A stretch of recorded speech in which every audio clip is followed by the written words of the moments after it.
Aleluia, glória a Jesus. Graça e paz à igreja, bendito seja o nosso Senhor. Amados, o tema da meditação de hoje é: vocês terão aflições. Mas, por favor, não pense que eu estou profetizando coisas ruins para a vida de vocês. Eu estou só declarando uma realidade da vida. Eu e cada um de vocês teremos aflições. Não é verdade? Por que passamos por aflições e o que fazer na aflição serão os assuntos dessa reflexão. Podemos orar mais um pouco? Continuando assim em Tua presença, Pai, mediante o governo de Jesus Cristo em nossas vidas e a ação do Teu Espírito Santo, nós clamamos para que o Senhor abra a Tua palavra a cada um de nós, Senhor. Por favor, ilumina os olhos do nosso coração, abre o nosso entendimento, para que não sejam apenas informações, mas que, através da informação, o Senhor ministre vida a cada um de nós. Em nome de Jesus e para a Tua glória, Senhor. Amém. Nessa primeira parte, o assunto é: por que nós passamos por aflições? E essa é uma pergunta dolorosa, especialmente quando estamos em aflição. Muitas vezes essa pergunta é seguida de outras perguntas, até mais dolorosas do que essa. Por que agora? Por que comigo? Eu encontrei 6 razões diferentes na Bíblia para a ocorrência de aflições nas nossas vidas.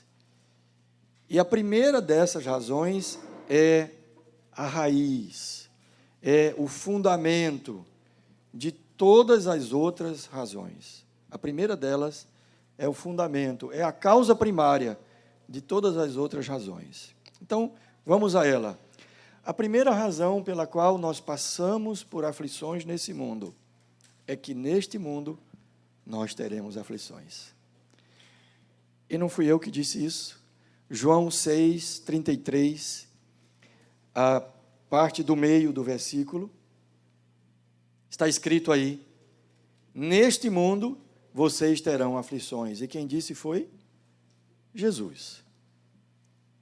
Quando Deus criou o mundo criado por Deus era muito diferente do mundo que nós vivemos agora. E eu não estou falando da cultura, nem do aspecto físico nosso, das roupas, nada disso. Eu estou falando da criação resultante da mão de Deus. Gênesis 1:31, nós lemos o seguinte: viu Deus tudo quanto fizera, e eis que era muito bom. Não é bom, muito bom. Gênesis 1:31. Viu Deus tudo quanto fizera, e eis que era muito bom. Agora, pense comigo.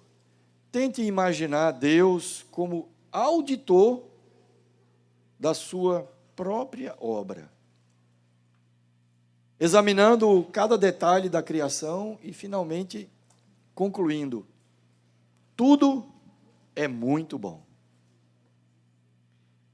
No ambiente criado por Deus, não havia aflição, nem dor, nem lágrimas, nem sofrimento.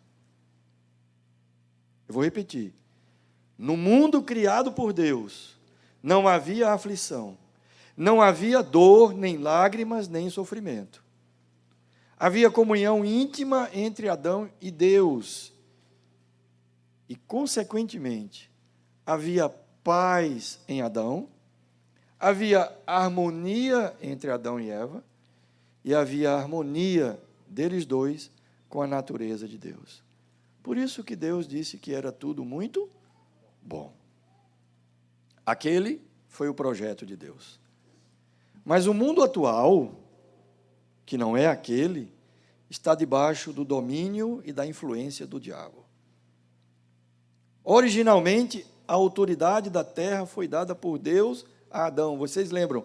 Quando Deus criou Adão à sua imagem e semelhança, ele disse: domine sobre as aves do céu, sobre os peixes do mar, sobre os animais da terra. Domine. A autoridade da terra foi concedida a Adão. Mas ele escolheu, como nós sabemos, se rebelar contra Deus e seguir os conselhos de Satanás.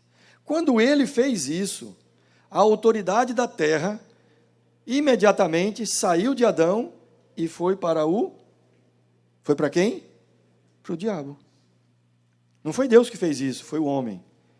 Pegou a autoridade que tinha recebido e entregou ao diabo. Na tentação do deserto, Satanás disse para Jesus o seguinte, Lucas 4, 6 e 7. Na tentação no deserto, Satanás disse para Jesus: eu lhe darei todo este poder e a glória destes reinos, porque me foi entregue. Não era dele originalmente. Me foi entregue e posso dar a quem quiser. Portanto, se você me adorar, tudo isso será seu. Foi o que o Satanás disse para Jesus. Então, o que a gente vê e vive hoje em dia é o mundo transtornado e transformado pelo pecado do homem e pelo poder do diabo. Acompanhe a leitura desses textos. Nós estamos falando da causa primária das aflições no mundo. É porque no mundo teremos aflições. João 14, 30, a gente pode ler as seguintes palavras de Jesus. Aí vem o príncipe do mundo. Jesus chamou Satanás de quê? Príncipe, está falando de autoridade. O príncipe do mundo. E ele não tem poder sobre mim. Depois, João 16, 11. Novamente, Jesus disse: o príncipe deste mundo já está julgado. Jesus chamou Satanás de príncipe novamente. Efésios 6, 12. A nossa luta não é contra carne nem sangue, ou seja, não é contra pessoas, e sim contra principados e potestades, contra dominadores. Olha essa palavra, domínio.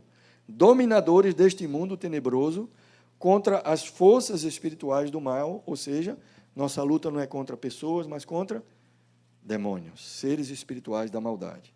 Finalmente, 1 João 5,19. Está escrito lá: o mundo inteiro jaz no maligno. O mundo inteiro está morto no maligno. Essa palavra jaz, a gente encontra no cemitério, né? Aqui jaz fulano de tal. Jesus disse, aliás, Jesus não, a palavra do Senhor através do João diz isso: o mundo inteiro jaz no maligno, está morto debaixo do domínio do Satanás. Então, a razão básica pela qual há aflições nesse mundo, eu e você passamos por aflições, é que esse mundo não é o mundo de Deus. É por isso que 1 Pedro está escrito que nós somos estrangeiros. Estrangeiros nesse mundo. Porque este mundo, a partir do momento em que um homem, uma mulher, entrega a vida a Jesus, Colossenses diz que esse homem, essa mulher, é retirado do império das trevas e colocado no reino do Filho do seu amor. Este mundo ainda pertence ao império das trevas. Mas nós somos colocados, o endereço espiritual da gente muda. Por isso que a gente passa a ser estrangeiro e peregrino nesse mundo. Então, a razão básica é que esse mundo não é um mundo criado por Deus. Nesse mundo, a natureza está prejudicada e o sistema é corrompido. E como se isso não bastasse, eu e você temos uma coisinha chamada carne dentro de nós. Dentro de cada discípulo de Jesus, ainda há a carne. E a carne luta o tempo todo contra a vida de Deus que foi colocada no homem e na mulher que entregou a vida a Jesus. Luta o tempo todo contra o Espírito de Deus que habita no discípulo de Cristo Jesus. Por isso nós temos e teremos aflições nesse mundo. Essa razão básica, o fato de que estamos no mundo e nesse mundo temos aflições, essa razão básica produz outros motivos para as aflições que temos. A gente vai usar a parábola do filho pródigo, muito conhecida de todos nós aqui, para a gente ver as duas próximas razões pelas quais nós temos aflições. O segundo motivo para as aflições, então, é a colheita daquilo que foi plantado. Muitas vezes temos aflições porque estamos colhendo aquilo que a gente plantou. É a colheita do nosso plantio. Essa razão está representada pelo filho mais novo da parábola. Ele vivia uma vida boa. Ele não era o herdeiro principal, mas era herdeiro de um homem não apenas rico, mas um homem bom, um homem de bom coração, um homem onde aqueles filhos eram cuidados, honrados. Mas aquele filho mais novo resolveu pedir a sua parte na herança com o pai vivo. Por não ser o filho mais velho, ele não tinha direito a metade, mas era 1/3. 2/3 era sempre para o filho mais velho e o restante dividia com os outros filhos. Como só eram 2, ele tinha direito a 1/3. Aparentemente era um bocado de dinheiro. Mas a questão não é essa, é que além de receber o dinheiro, ele, pela sua postura, ele declarou o seu desejo de cortar totalmente relações com o pai, com a vida do pai, com a cultura do pai. Foi para uma terra onde os princípios que quem é judeu vive, lá não se vivia isso. Então esse homem escolheu fazer isso, viveu uma vida de riquinho, não é? Com muito dinheiro, se enche de amigo, depois perdeu tudo. Ele saiu de casa rico, estragou tudo e se deu muito mal. Na vida dele se cumpriu essa sentença de Gálatas 6:8. Não se engane, está escrito em Gálatas 6:8. De Deus não se zomba, pois aquilo que a pessoa semear, isso também ceifará, colherá. Não se engane, isso é certo. Esse sofrimento, essa aflição, acontece por nossa culpa mesmo, porque escolhemos caminhos que não são caminhos de Deus e nos rebelamos contra a vontade de Deus. Nem sempre são grandes rebeliões, como a daquele jovem, do filho rebelde, do filho pródigo, mas são rebeliões. E a consequência chega. A colheita das nossas escolhas, a colheita das nossas decisões, ela vai chegar, e chega em vida. E com essa colheita, as aflições e sofrimentos. O jovem da parábola, o tal filho pródigo, ele passou por fome, por desprezo e por solidão. Não era mais o mesmo cara que saiu de lá ricão, parecia dono do mundo, né?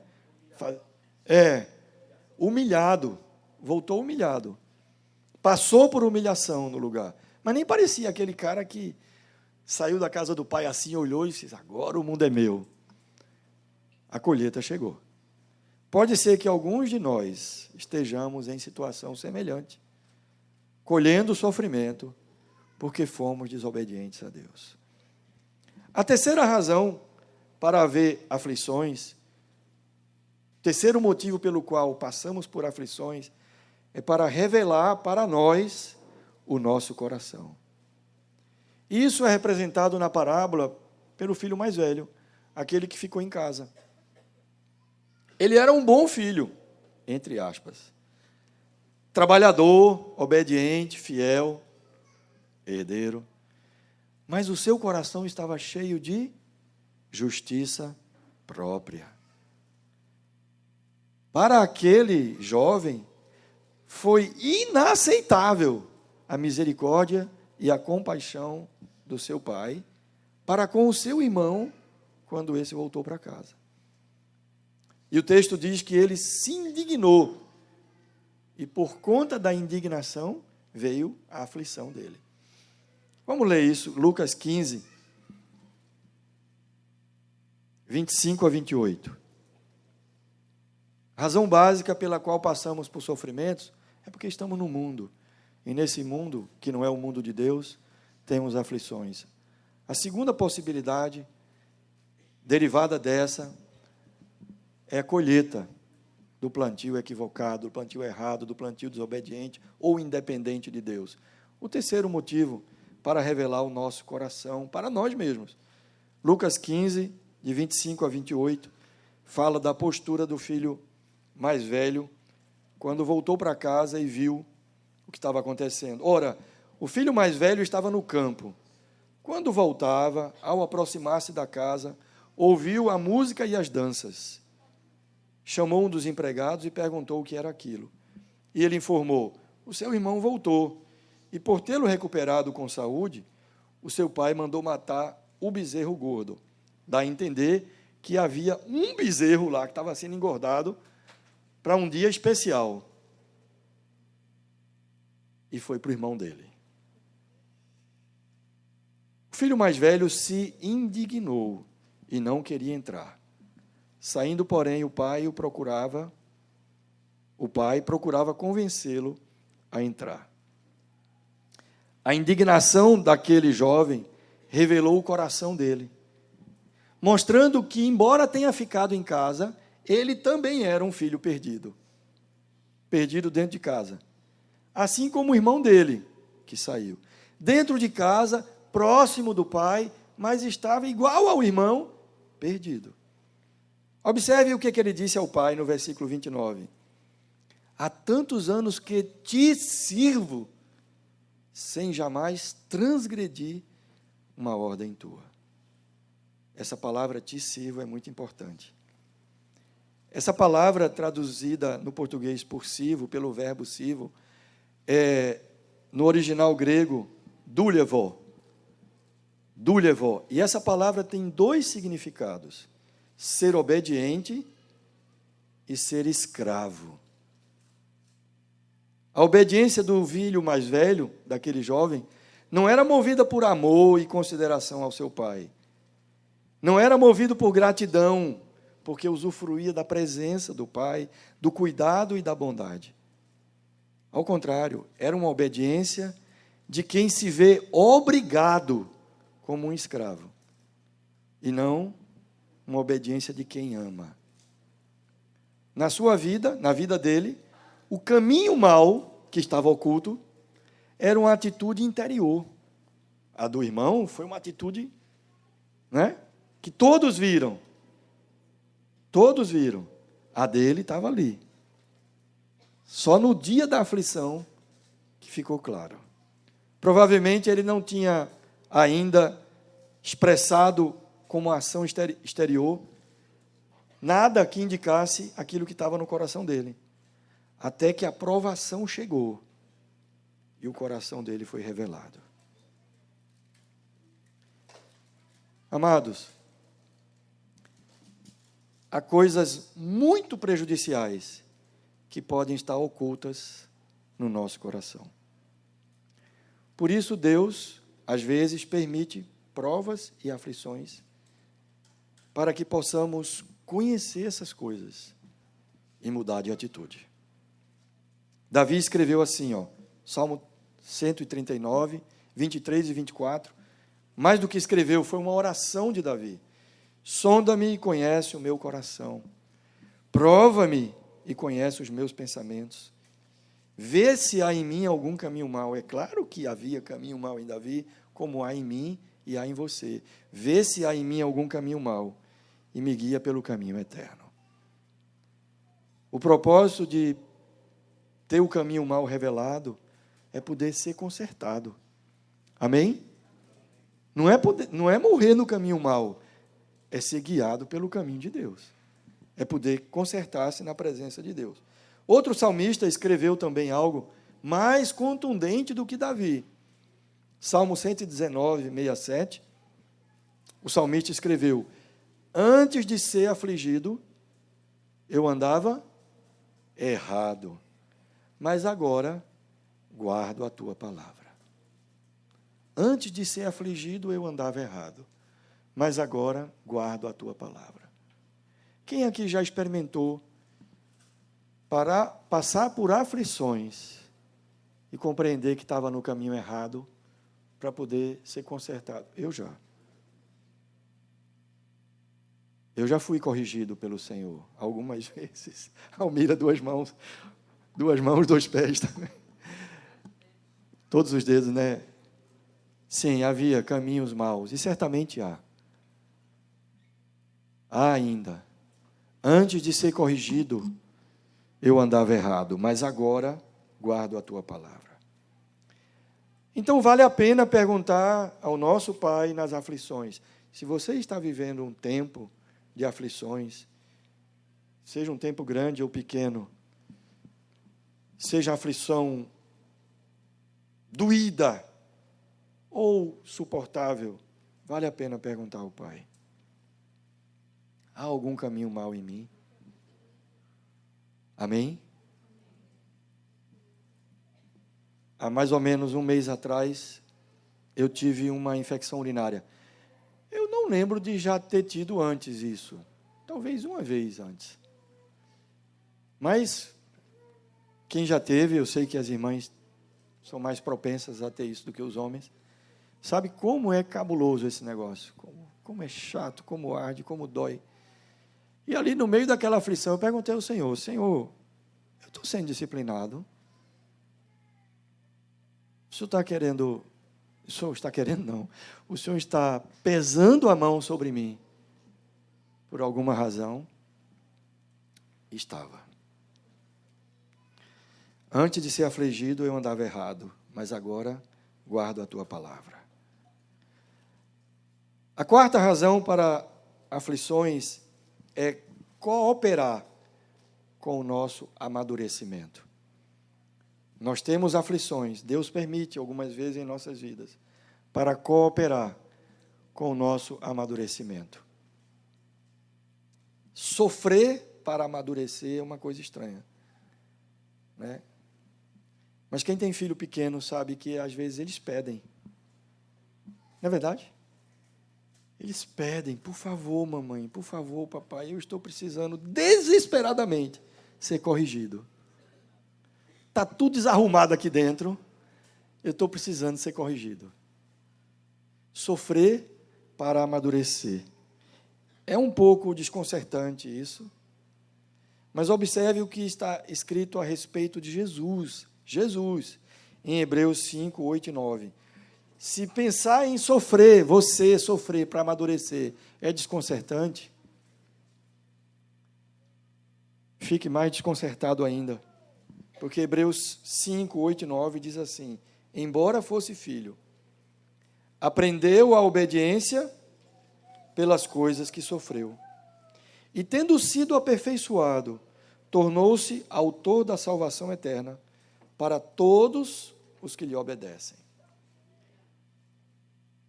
Essa palavra aperfeiçoado, em português, é a tradução do original grego teló, que significa amadurecido. Ora, na vida de Jesus não havia nenhum pecado e certamente nenhum caminho mau no coração dele. Não era colheita, nem era para revelar o coração, não era. Mas a Bíblia afirma que ele precisou sofrer para amadurecer. Será que pode ser diferente comigo e com você? Na carta de Tiago, o Tiago, escreveu que a gente deveria se alegrar quando passamos por aflições. Isso é uma coisa mais estranha ainda. Se for tirada do contexto, você vai dizer, acho que Tiago tinha problemas. Irmãos, todos nós temos, tá? Talvez Tiago tivesse, mas todos nós temos.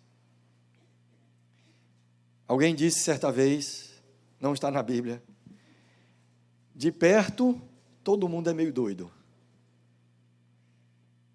Mas Tiago escreveu o seguinte, no capítulo 1, versículos 2 e 4. Meus irmãos, tenham por motivo de grande alegria o fato de passarem por várias provações. E o versículo 4 explica tudo. A perseverança deve ter ação completa, para que vocês sejam perfeitos e íntegros, sem que lhes falte nada. Então, Tiago liga esse versículo 4 com o passar por várias provações, e é o versículo 4 que explica por que podemos nos alegrar nas provações. Não diz soltar fogos, né? Diz se alegrar, é diferente. Se alegrar pelo resultado, não pela dor. Essa palavra perfeitos, no original, é o grego teleos, que algumas vezes a gente já falou aqui, eu falei de maneira errada, teleios, mas não é teleios, é teleos, que significa maduros. Perfeitos, para que vocês sejam perfeitos, para que vocês sejam maduros. O Tiago está ensinando que a perseverança na fé durante as provações produz maturidade espiritual. Não são as aflições, mas a perseverança na fé produz maturidade. A verdade é que Deus tem um projeto especial, um projeto perfeito a respeito dos seus filhos e filhas. Paulo escreveu sobre isso em Efésios 4:13, até que todos cheguemos à unidade da fé. Esse é o propósito e o projeto de Deus. A unidade da fé, do pleno conhecimento do Filho de Deus, ao estado de pessoa madura. Madura, télios. A mesma palavra usada por Tiago. À medida da estatura da plenitude de Cristo.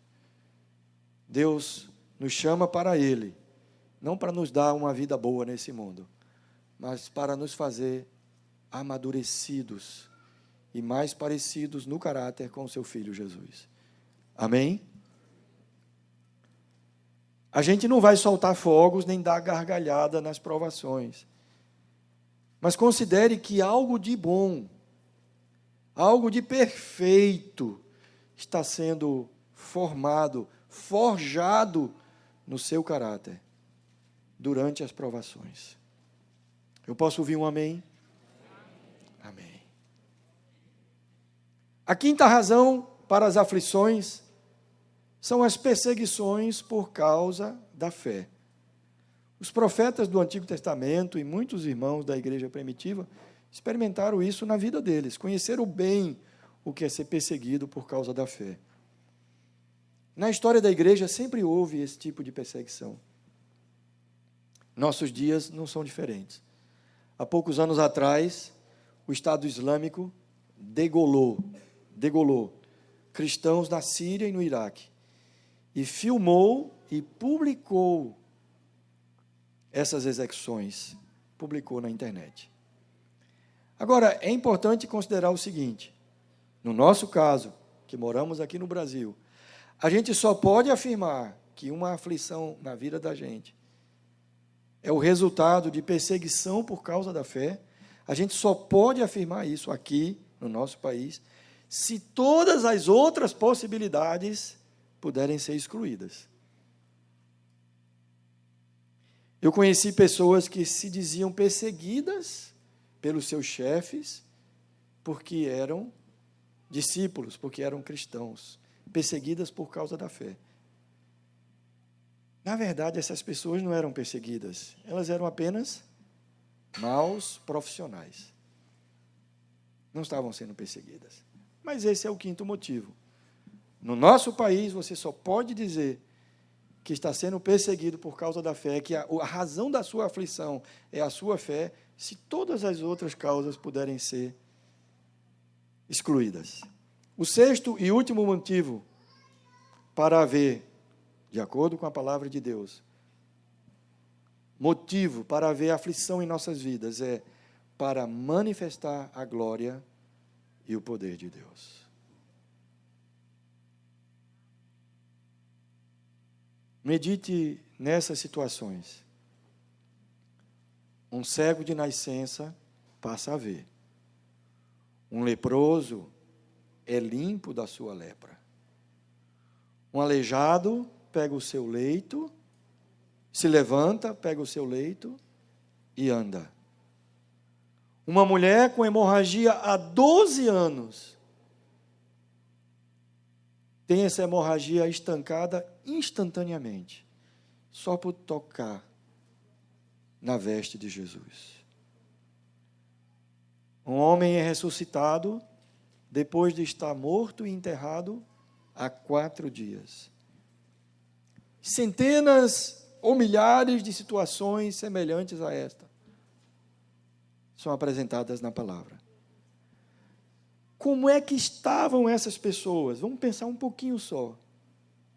E os seus familiares, instante antes do milagre acontecer. Como estavam essas pessoas? Certamente aflitos. Certamente vivendo vidas limitadas. Um cego de nascença, um aleijado, uma mulher com hemorragia. Do morto não pode nem falar. Não há o que dizer, estava morto. Mas a sua família angustiada. Alguns deles podiam até estar pensando, por que comigo? Acompanhe esse texto de João 9, versículos 1 a 3. Enquanto Jesus caminhava, João 9, de 1 a 3, viu um homem cego de nascença. E os seus discípulos perguntaram, mestre, quem pecou para que esse homem nascesse cego? Ele ou os pais dele? Jesus respondeu, nem ele pecou, nem os pais dele. Mas isso aconteceu para que nele se manifestem as obras de Deus. Esse homem foi curado. Jesus cuspiu na terra, fez lodo, melhor remédio para os olhos, né? Lodo, com terra e cuspe. E botou nos olhos dele e mandou ele se lavar no tanque de Siloé. O restante a gente já sabe.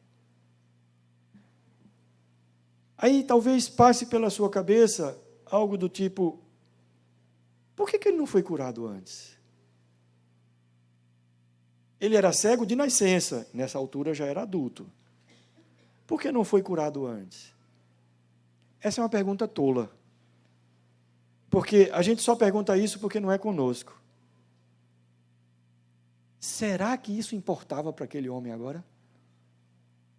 Será que depois de nascer cego e passar a viver, aquele homem ia se perguntar, por que agora? Por que não antes? De jeito nenhum. Ele ia glorificar a Deus. E foi o que ele fez. Amém?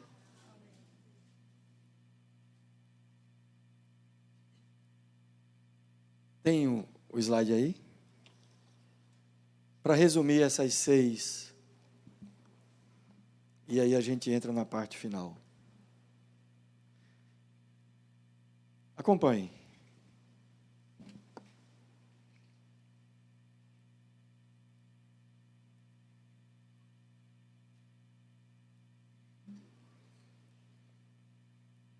O motivo básico, por que temos aflições? Porque estamos no mundo, irmão. Não vai ser diferente, não. É porque estamos no mundo que temos aflições. Por causa disso, porque estamos no mundo, às vezes tomamos decisões de forma independente, de forma desobediente a Deus. e, infelizmente, iremos colher. Teremos que fazer a colheita desse plantio. Porque estamos no mundo, algumas vezes o nosso coração acolhe caminhos maus que precisam ser revelados. Deus permite para que o nosso coração seja revelado e a gente possa se ajustar por amor ao nosso Pai. Porque estamos no mundo, precisamos amadurecer. Eventualmente, assim como o ouro só é purificado pelo fogo, o nosso coração, eventualmente, precisa de fogo. E o fogo das aflições, Deus permite para o nosso amadurecimento, para purificar a vida de Deus em nós. Porque estamos no mundo, estamos sujeitos a ser perseguidos por causa da fé. Há uma oposição à vida de Deus que há em nós. E, finalmente, porque estamos no mundo, esse mundo precisa conhecer a glória de Deus. Eventualmente, as aflições são para manifestar a glória de Deus ao mundo. Amém? Vamos, então, entrar na segunda e última parte desta meditação. A verdade é que as aflições farão parte da vida da gente, de vez em quando. Então, o que a gente deve fazer quando estiver em aflição e sofrimento? A Bíblia, que fala sobre as razões e motivos para haver aflição nesse mundo, começando pelo fato de que estamos no mundo, também fala sobre como podemos viver as aflições, que princípios Deus traz para nos agir conforme a vontade, nos ajudar a agir conforme a vontade dele no meio das aflições. E eu quero dizer para vocês, princípios que dão resultado quando são praticados. Primeiro princípio, o que fazer na aflição? Se arrependa. Se a aflição for resultado da desobediência, for resultado de um plantio, for colheita da desobediência a Deus, o primeiro caminho a seguir é reconhecer o pecado, arrepender-se e confessar ao Senhor. Amém? Não há conserto para o pecado fora de arrependimento. Não existe. Então, o primeiro é, arrependa-se. Se é fruto de pecado, há espaço de arrependimento disponível para nós. Há espaço de confissão. A falta de confissão só fez piorar a vida de Davi. E ele escreveu isso no Salmo 32, versículos 3 a 5. Enquanto calei os meus pecados, envelheceram os meus ossos pelos meus constantes gemidos todo dia. Porque a tua mão pesava dia e noite sobre mim, e o meu vigor secou, como no calor do verão. Davi então confessou, e a sua situação mudou. Confessei-te o meu pecado, e a minha iniquidade não mais ocultei. Eu disse, confessarei ao Senhor as minhas transgressões, e tu perdoaste a iniquidade do meu pecado. Então isso está claro, né? No arrependimento e confissão, há perdão, a purificação e a libertação. João escreveu na sua carta, se confessarmos os nossos pecados, ele é fiel e justo para perdoar os pecados e nos purificar de toda iniquidade, de toda injustiça. Segundo princípio, para nós, no meio das aflições. Irmão, irmã, clame a Deus. Não permita que a angústia e a desesperança dominem você. Não permita que lhe sufoquem a ponto de lhe deixar calado diante de Deus. Não. Achegue-se ao Senhor, rasgue o coração, peça a direção.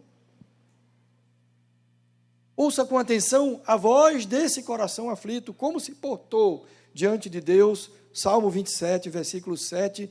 Ouve, Senhor, a minha voz, eu clamo. Tenha compaixão de mim e responde-me. E aí ele teve a resposta. Ao meu coração me ocorre, busquem a minha presença. Buscarei, pois, Senhor, a tua presença. Você consegue enxergar isso? Um coração aflito se derrama na presença de Deus e ouve de Deus: busque a minha presença, busque mais a minha presença. E ele responde: buscarei, Senhor, a tua presença. Poderia ser a minha voz essa, poderia ser a tua voz. Então, irmão, irmã, clame, jejue, bata na porta. Jesus garantiu que a porta será aberta. Jesus garantiu que a oração será respondida. Todo irmão, toda irmã, todo homem, toda mulher que faz isso tem experimentado a presença e o socorro do Senhor. Algumas vezes, Deus resolve de maneira imediata. Outras vezes, o Senhor resolve dizendo assim: eu estou contigo, eu te fortaleço. Você não está sozinho. A minha mão está sobre você. Eu te ajudo e te sustento. Disse o Senhor: não tema, porque eu estou com você. Não se assombre, porque eu sou o seu Deus. Eu te ajudo e te sustento com a minha mão direita, fiel, poderosa. Amém? Não vai ser diferente comigo ou com você. O salmista escreveu assim, Salmo 116, versículo 3, laços de morte me cercaram. Alguns estudiosos dizem que foi o rei Ezequias que escreveu o Salmo 116, que teria escrito, compartilhando de forma escrita aquilo que se passou no coração dele, quando Isaías chegou lá e disse assim: arrume a sua casa, porque você vai morrer. Diz a palavra que Ezequias, que estava doente, virou para o lado da parede e clamou ao Senhor. Dizem que o rei Ezequias depois escreveu esse Salmo 116. E no Salmo, ele descreve, se foi ele mesmo que escreveu, ele descreve o que ele viveu naquela hora. Laços de morte me cercaram, e angústias do inferno se apoderaram de mim. Fiquei aflito e triste. Então invoquei o nome do Senhor. Ó Senhor, livra a minha alma. Compassivo, que quer dizer misericordioso, bondoso, paciente. Compassivo e justo é o Senhor. O nosso Deus é o que, irmão? Fala para quem está do seu lado: o teu Deus é misericordioso. Amém? Terceiro princípio para as aflições: divida a carga. Não se isole. Procure outros irmãos, de preferência irmãos e irmãs maduros. Compartilhe a situação com eles, pedindo que cubram você em oração e estejam mais próximos. Gênesis 2,18 tem uma declaração de Deus: não é bom que o homem esteja só. Não é bom que o homem esteja. E a mulher pode estar só? Não. Porque o homem é o ser humano, não é o homem gênero masculino. Não é bom que o ser humano esteja só. Embora essa afirmação de Deus teve uma aplicação imediata e direta na vida de Adão, e estava apontando para a razão da criação de Eva, também é uma sentença criacional. O que quer dizer que vale para todos os homens e todas as mulheres de todas as épocas. Não é bom, não fomos criados para a solidão. O salmista escreveu: o solitário busca o seu próprio interesse, é um tolo, vive no deserto, porque Deus não nos fez para sermos solitários. Deus nunca foi solitário, nunca. Mesmo antes de ter criado o primeiro ser celeste, angelical, seja querubim, seja serafim, seja anjo, não sei a ordem da criação, mas mesmo antes de criar qualquer um dos outros seres, Deus não era só. Deus sempre foi o Pai, o Filho e o Espírito Santo. 3 pessoas vivendo em perfeita comunhão, absoluta unidade dentro da Trindade. Então, o homem que foi criado à imagem e semelhança de Deus, o ser humano, o homem e a mulher, se Deus nunca foi só, nunca foi solitário, jamais experimentou a solidão, não fomos criados para a solidão. Amém? Só um homem, numa circunstância, não pôde escolher uma situação diferente da solidão. Numa única circunstância. Jesus precisou ser deixado sozinho. E ele clamou dizendo: Deus meu, por que me desamparaste? Até aquele dia e aquele instante, jamais, desde a eternidade passada, Jesus tinha conhecido a solidão. Nós não fomos criados para a solidão. Amém? Divida a dor.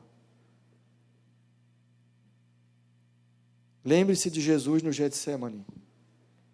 Ele compartilhou a sua angústia com os amigos mais próximos e pediu que orassem por ele e com ele. Finalmente, o último princípio, e aqui a gente finaliza. Espere em Deus. Se você está vivendo dias de aflição, espere em Deus.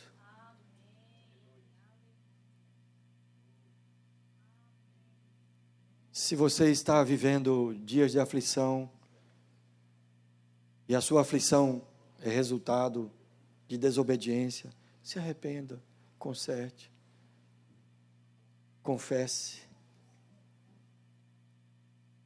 Também clame a Deus, tendo sido ou não motivo de colheita, clame a Deus, peça a direção, rasgue o coração na presença dEle, não fique só, divida a carga com outros irmãos, mas além disso, espere no Senhor. Tenha paciência, isso vai passar. Eu e você ainda veremos a bondade do Senhor e o louvaremos. Davi escreveu no Salmo 27, o Senhor é a minha luz e a minha salvação, de quem terei medo? Versículo 13 agora, eu creio que verei a bondade do Senhor na terra dos viventes. O que quer dizer que é aqui, não é quando chegar no céu, é aqui, Lequinho. Eu creio que verei a bondade do Senhor na terra dos viventes. Versículo 14, espere no Senhor, anime-se e fortifique-se o seu coração. Espere, pois, no Senhor. Salmo 42, 5, o salmista escreveu, porque você está abatida, ó minha alma. Eu não sei vocês, mas às vezes a minha alma fica abatida.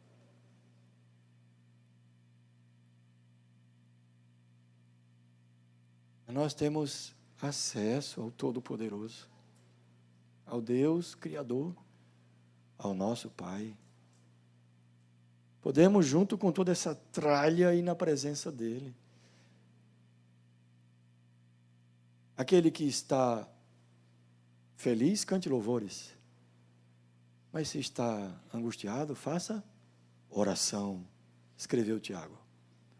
Nós podemos levar toda essa tralha na presença do Senhor. Senhor, aqui estou eu e a minha alma abatida. Aqui estou eu e meu corpo debilitado. Aqui estou eu e essa dor. Aqui estou eu e essa situação familiar. Aqui estou eu, Senhor. Por que está abatida, ó minha alma? Porque se perturba dentro de mim, Salmo 42.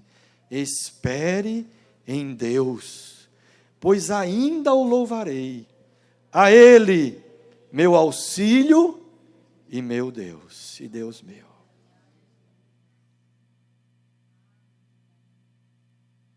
Eu iniciei essa meditação lendo uma pequena parte daquilo que Jesus falou em João 16, 33. Eu quero ler o versículo todo agora. João 16, 33. Jesus disse assim: eu lhes disse essas coisas, para que em mim vocês tenham paz. Neste mundo, vocês terão aflições. Não tem jeito. Mas tenham ânimo. Eu venci o mundo. Amém? Jesus disse: eu venci o mundo. Nesse mundo teremos aflições? Sim.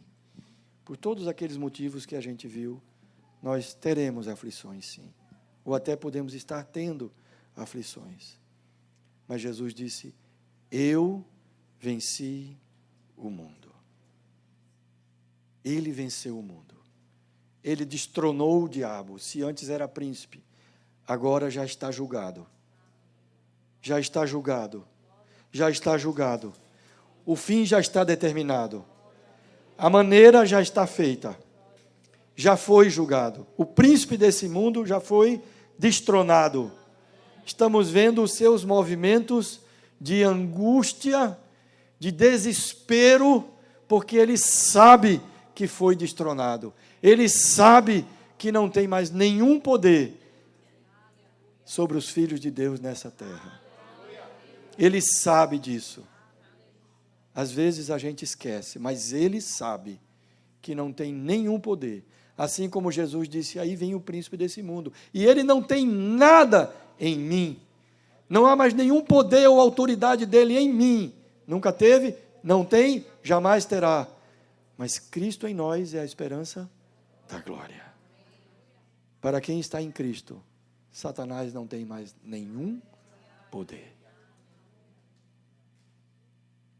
Jesus destronou o diabo, venceu o pecado, venceu as enfermidades, venceu a morte, ressuscitou e está no trono. Por isso, meu irmão, minha irmã, espere no Senhor. Não é apenas espere pelo Senhor, mas é espere no Senhor. Espere pelo Senhor pode ser angustiador. Uai, ele não está aqui não? Esperar por ele. Não, ele está. Espere nele, porque você está nele. Espere nele. Anime-se, que o meu e o seu coração sejam fortalecidos nessa verdade. Ele está no trono, ele está atento, ele vai nos socorrer. Nós veremos a sua bondade aqui mesmo, nessa vida, e nós o louvaremos. Você pode dizer amém? Podemos ter um tempo de oração? E você orar ao Senhor.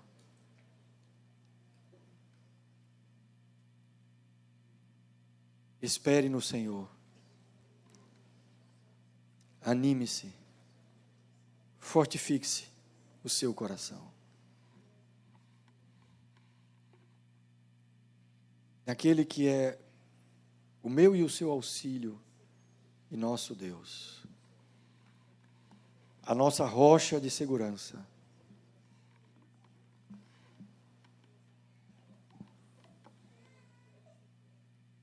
O nosso socorro.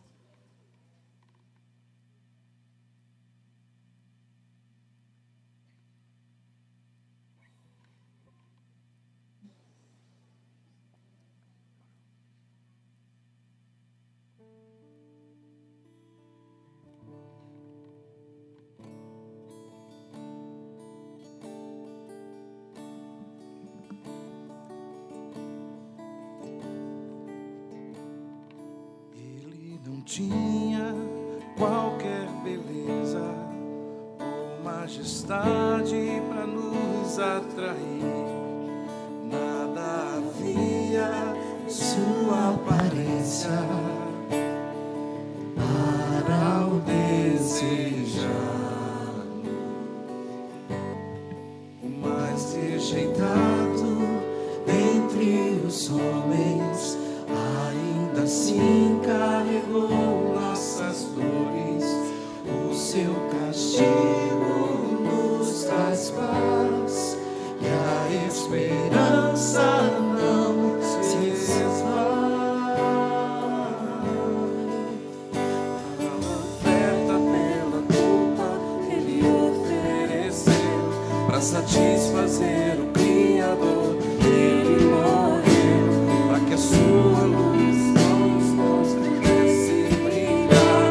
O Filho do amor se entregou em nosso lugar.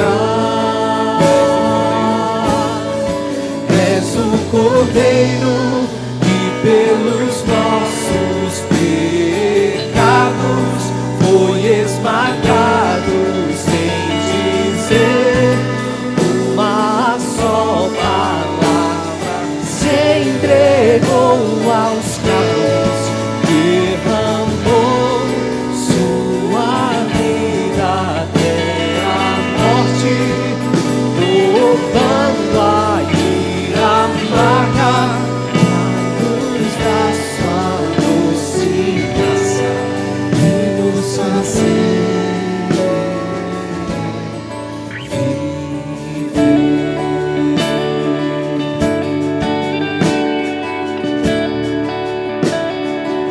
Mais uma vez, Deus.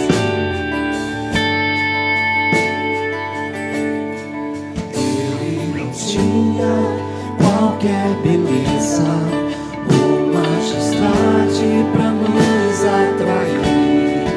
Nada havia em sua aparência para o desejar,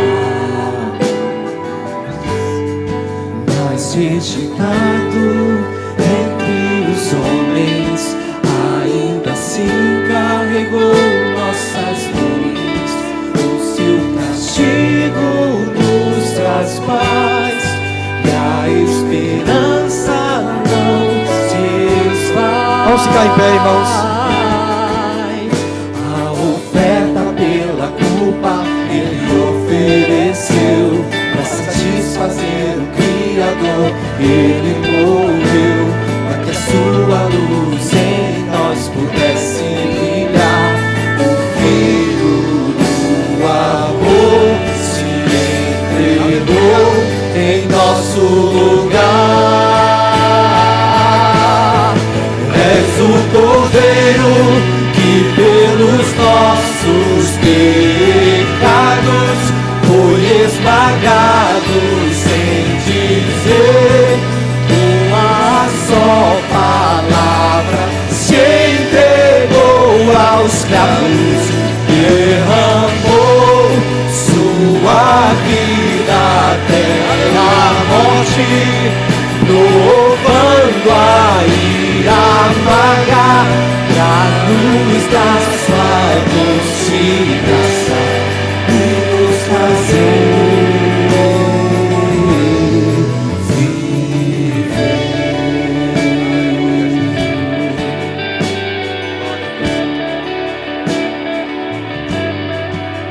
És o Cordeiro.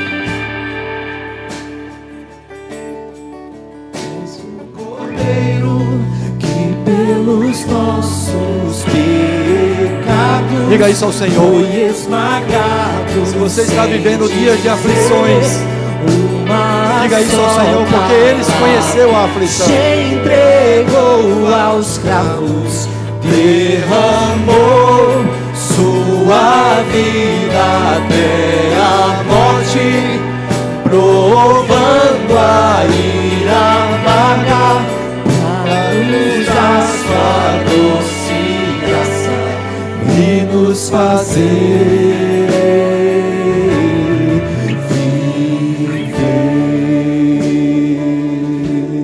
viver. Sim, Jesus. A verdadeira ira foi provada por Ti, Senhor. Uma ira que não era devida a Ti mesmo, que não foi colheita da Tua vida, mas das nossas vidas. A ira amarga foi provada por Ti, Senhor. Nossos pecados, nossas dores estavam sobre Ti. E o Senhor levou a dor impossível de qualquer homem levar. O Senhor levou a dor de todos os homens e mulheres, dor de todos os pecados e de todas as enfermidades. Estavam sobre ti, o mais desprezado de todos os homens, homem de dores e que sabe o que é padecer. Tu sabes o que é padecer, Jesus, e por isso pode socorrer aqueles que estão padecendo. Tu podes socorrer os que estão padecendo, os que estão em aflição e dor, os que estão, Senhor, desesperançados. Tu estás presente, Jesus. Conheceste a dor, conheceste a angústia, conheceste a tristeza profunda, conheceste, Senhor Jesus, a solidão, a ira, conhecesse tudo o que de pior pode um homem conhecer, mas multiplicado por todos os homens, foi colocado sobre ti, Jesus. Nesta tarde, nesta noite, há homens e mulheres precisando do socorro do Senhor, precisando daquele que pode sarar todas as dores, daquele que tem poder para curar as enfermidades, daquele que responde ao que clama porque está em angústia, daquele que traz consolo, conforto, abrigo na hora da tribulação. É por isso que te buscamos, é por isso que oramos, é por isso que olhamos para ti. Mais uma vez nesta tarde dizemos que esperamos em ti, Senhor. Ainda veremos a bondade do Senhor. Os que estão em aflição ainda verão a bondade do Senhor. Ainda louvarão o Senhor, que é Deus Todo-Poderoso, que é o que socorre, o único que tem poder e compaixão para socorrer plenamente ao que está em aflição. Tu és o Cordeiro que foi morto pelos nossos pecados e que levaste sobre ti mesmo as nossas dores, o mais rejeitado de todos os homens. Pode socorrer o que experimentou todas as dores, foi amadurecido para saber o que é a dor e poder ter compaixão íntima, compaixão no seu íntimo pelo que está precisando de socorro. Tu és o Cordeiro que foi morto e ressuscitou, e com o teu sangue comprou para Deus os que procedem de toda língua, tribo, povo e nação. E para o nosso Deus os constituístes reino e sacerdotes, e reinarão sobre a terra. Aleluia.